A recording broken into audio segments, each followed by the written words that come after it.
Let's get headlines. There is a lot going on, with Jimmy Butler and the Heat. They led NBA today with it. I was looking to see what Ira Winderman said, but it was pretty much what Giselle had just said. Eric Spoelstra, this is from Ira Winderman on Twitter. Eric Spoelstra compares Jimmy Butler trade speculation to what Tyler Hero has endured over the years. I didn't mention anything, just like I didn't before. I think the biggest message is the fact that we're 3-0 right now this past week, and the player that was rumored in so many trades and speculation over the last 3 years, it seemed like every week, that player is still here and is player of the week. So that's really the only thing I'm thinking about. He's, of course, talking about Tyler Hero, who's been through years of trade speculation, just had another brilliant week this season. So what's the NBA Cup? Is that tonight? Yes, sir. Not the finals, though, no? No. This is the first set of the knockout round. So the quarterfinals are tonight. I have the schedule. I'll get it to you in a second. Right. I actually thought about with the Jimmy Butler, the percolation, as you like to call it. It's why the Heat are, every time somebody's up for a trade or getting signed, it's why they talk about Pat Riley, because he kicks tires on everything. Damian Lillard, Kevin Durant. Anytime anybody's up, Bradley Beal, which you hate, Hawk, you've talked about him 47 times. Well, we got to be done with that, right? But if Bradley Beal is up for trade again, the Heat are going to be involved in the trade. So does it make sense to me? And I was saying, like, I don't think Jimmy's a 1 anymore. I never thought he was a 1. Can he be a 3 behind Bam and Tyler? Tyler's playing out his mind. But Pat Riley is going to get involved in any talk with any player that he thinks can make the Heat better. Well, keep an eye on it, because I'm just watching ESPN right now, and it says coming up, Shams talks about Jimmy Butler's future. But do you guys believe that something is, not to revisit our conversation from an hour ago, but do you guys actually expect Jimmy Butler to be traded sooner rather than later? So what I think happens is, this happens in politics all the time. They send out what's called a trial balloon. Hey, leak this to someone and then see what the reaction is. There's always an ulterior motive for stuff like this. It may be something as simple as leak this trial balloon. Let's see if we get calls from other teams that maybe we weren't expecting to get calls from. You know what I mean? All this stuff, like, my only point is, it seems to have appeared out of nowhere. All of a sudden, hey, they're entertaining offers.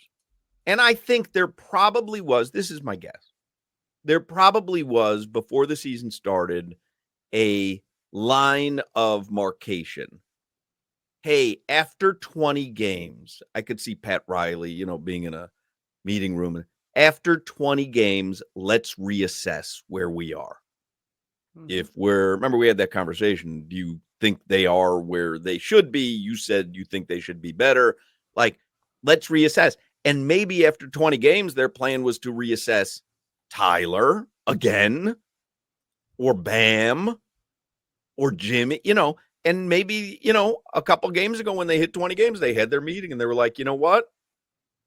It seems like Jimmy might be, they know the behind the scenes. They know, whether everyone's getting along, and maybe they came to the conclusion, you know what? He might be planning an exit after this season, or may want, that he gambled on himself this year, that a lot of money, and they may be at that point where they go, you know what? We probably have a middling team with or without Jimmy. What if we can get something in return? Let's see if it's out there. So do I expect something to happen in the next couple of weeks? I do not. But I think this is a way just to plant a seed amongst all the parties. I truly believe that this seed was already planted, by the way. Jimmy and this organization, whether it was Pat Riley, Andy Ellisberg, whoever, I believe it was Pat, sat down prior to the season, had to have had conversations about the direction of this team following a year ago, and the comments from Pat Riley. The idea that they didn't at least have some sort of conversation about this year, to me, doesn't make any sense. Oh, No. That obviously took place. Listen, if there was never any thought that they would be getting rid of him, they would have extended him. Like that, this all could have been, had they come to the conclusion last year, yeah, we want him for the rest of his career. He wanted the extension. They could have given it to him. So I understand what you're saying. This has always been a possibility. I'm just saying Shams wrote something today and he didn't pull that out of the ether. And the Heat typically don't leak information, which is why I don't know this for sure. I believe, especially since his coffee company got a nice little plug in the article, that this is not coming from the Heat. I could be wrong, but I don't believe it is. I believe it's coming from the other side, which is Jimmy's side.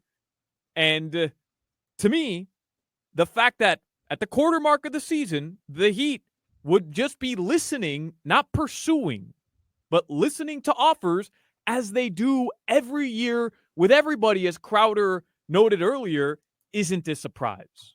And it shouldn't be a surprise. But I was just looking.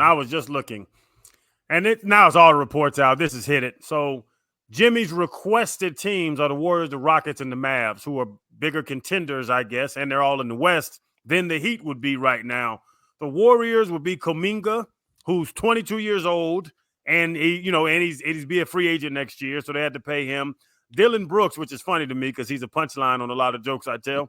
But your jokes, yeah. Yeah, he's the Rockets. You know what I'm saying? Like, I can see them looking at that saying 35-year-old Jimmy or a 22-year-old Kuminga, who Jimmy's going to take 52. There's no chance in the hell Kuminga's getting $52 million a year, and try to move on with Tyler, Bam, and somebody else with the way it's going right now.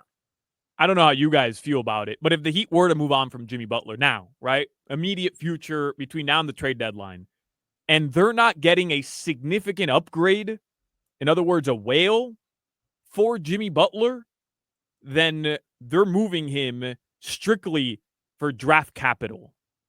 And that, no to doubt, me, but they're not going to get a whale for him. Right, No. right. Which is what I agree with. No. I don't think anybody of significant value right now at that level is forcing themselves out, and the only option would be the Heat. So in other words, the reason why they're looking at, and according to that story, the Rockets or the Mavericks, is because they'd be able to match salary with one of those teams and get assets back, draft capital back. And Solano, why is Jimmy not pulling a whale? Because Jimmy is not a whale. Jimmy's never been a whale. Jimmy's Well, a very he good was player. a potential whale. I think he had whale potentiality. And then we saw a dolphin. No, he's like a beluga whale. About a dolphin. Yeah, he's like a beluga whale. You know, he's not a blue whale. He's not an orca. He's not even like a whale shark. He's a beluga whale. Just does. That's the one with the little swirly thing off his face. No. Oh, that's a narwhal. What's a Jimmy's a narwhal. What type of whale is a beluga whale? I know beluga beluga caviar, but I don't know what a beluga whale is. It's that white whale. Yeah, with the big goofy forehead. ones, the big goofy looking ones that play with balls and stuff.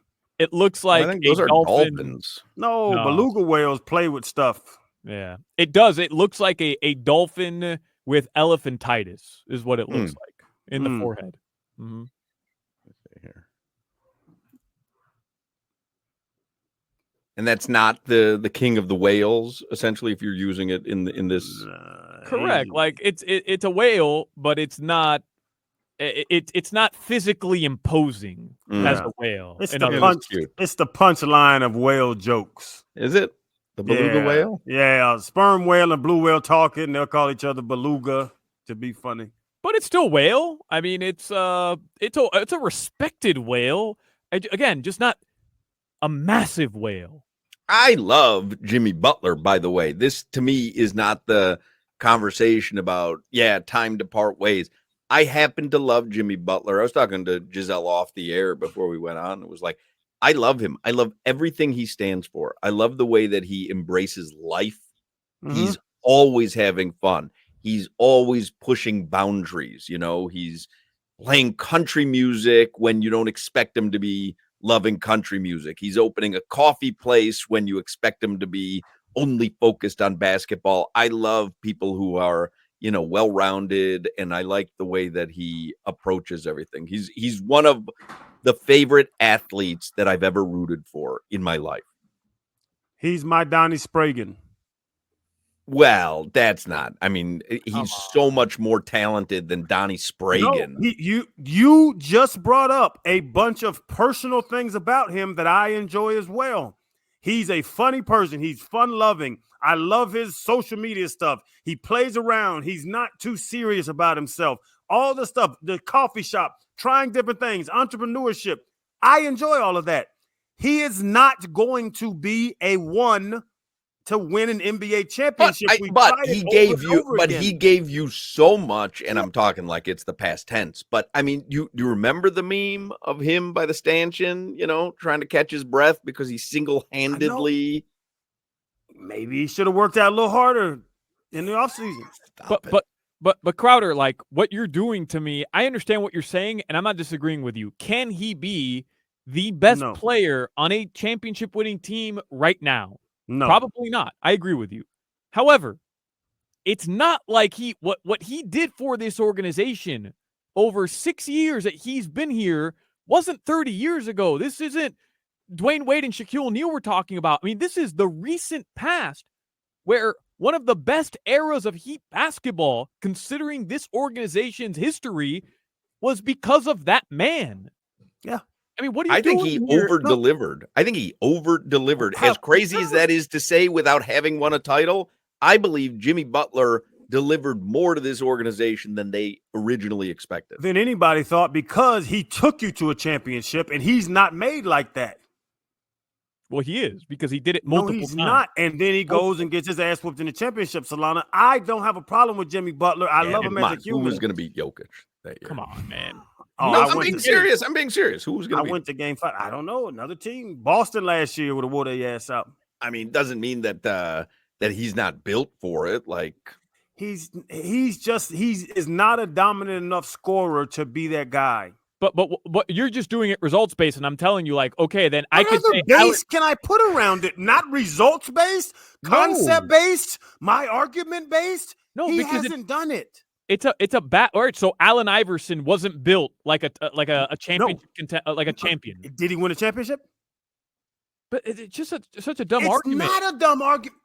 Solana, Jimmy I Butler, can't do that with two of those, Solana. I can't run a 4.540. True. I've never run a 4.540. I'm never going to run a 4.540, but I'm a 4.5 type guy.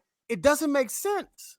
Jimmy Butler played at a championship level in both of the NBA finals that Miami was in. Excuse me, in the run to the NBA finals that Miami was in. And in that first final in the bubble, Jimmy Butler put up one of the greatest individual series in finals history. The team lost Bam Adebayo and Goran Dragic, 2 starters, and they lost the series. It's not because Jimmy Butler wasn't talented enough to win a title. He outplayed LeBron and AD in multiple games in that series. So I'm not disagreeing with you. Jimmy is not a 1 on a title contending team anymore. But to say that he was never a 1 and that he could never be a 1, he proved to you multiple times that he could be the best player on a title contending team because he got there and played at that level. His team either A, was injured and they couldn't compete, or B, wasn't talented enough, like in 2022 and 2023. He's a 1 on an Eastern Conference Finals team. Not anymore, but he was. He proved to you that he was. That's what he was. He was a number 1 on a Eastern Conference champion. That's the only thing that's proven. Right. But if they were at full strength, though, like what we're doing here, we're holding to the highest standard because of the Miami Heat's past. This conversation in a different market is completely different because our expectations are so sky high because of what the Heat have done in the past that we're actually able to say that about Jimmy Butler, even though 30 teams would say the opposite. I'm comparing him to Wade, Shaq, LeBron, Bosh. Right. I'm comparing him to those 4 guys. You know what I'm saying? So, yeah, to your point, Hawk, makes perfect sense. But that's what I've watched. That's what I've seen since I got down here at 05. Riley and Spoelstra doing that with those 4. Now Jimmy's our guy. I want to see that again. Are you that? And he's not. He's none of those 4 guys.